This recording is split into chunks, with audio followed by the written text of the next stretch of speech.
Parola d'ordine: lavorare compatti e uniti. Obiettivo: riportare a casa la da Pontiana Pala di Sant'Anna. A dare l'esempio, anche se ce n'è voluto di tempo, ma meglio tardi che mai, il comune di Bassano, che finalmente ha approvato all'unanimità una mozione che impegna la giunta, capitanata dalla sindaca Elena Pavan, proprio a riportare a casa la preziosa tela. Adesso però è necessario, sottolineiamo necessario, che tutti i comuni del comprensorio di tutta la Pedemontana si attivino, cancellando qualsiasi colore politico e partitico, come ha fatto Bassano, dopo anche i numerosi servizi di Rete Veneta in cui si invitava a lasciare stare bandiere, velleità e personalismi. Innanzitutto un grande merito di tutto il Consiglio Comunale di Bassano, che ha dimostrato una grande maturità in tutti i componenti, votando all'unanimità questo ordine del giorno, questo punto molto importante. E da qui l'idea perché tutti noi sindaci abbiamo dimostrato, abbiamo più volte anche sottolineato l'intenzione di essere vicini al Comune di Bassano per portare a casa questo cimelio importante.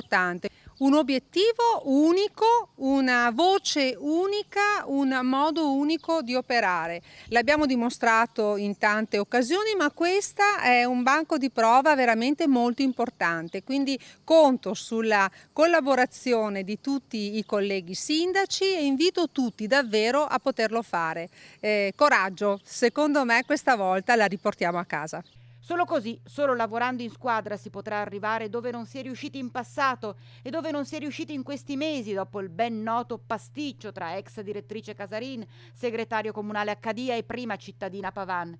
Quando il gioco si fa duro, i duri cominciano a giocare, diceva qualcuno. Bene, adesso bisogna che amministratori e amministratrici del Bassanese decidano di giocare, perché dovranno fare i conti con Venezia e con Roma.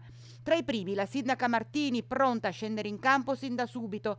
Lunedì sera il prossimo consiglio comunale di Rossano Veneto, e allora? Se domani mattina riesco a far inserire questo punto all'ordine del giorno, già domani sera riuscirò a portarlo. Conto anche sul voto unanime del mio consiglio, di tutto il consiglio comunale, ma sono sicura che attorno a questo caso, a questo problema, a questa necessità di far giustizia in un territorio non ci sia opposizione o maggioranza che tenga, ma ci sono persone del Bassanese, persone del nostro territorio che rivogliono un loro simbolo.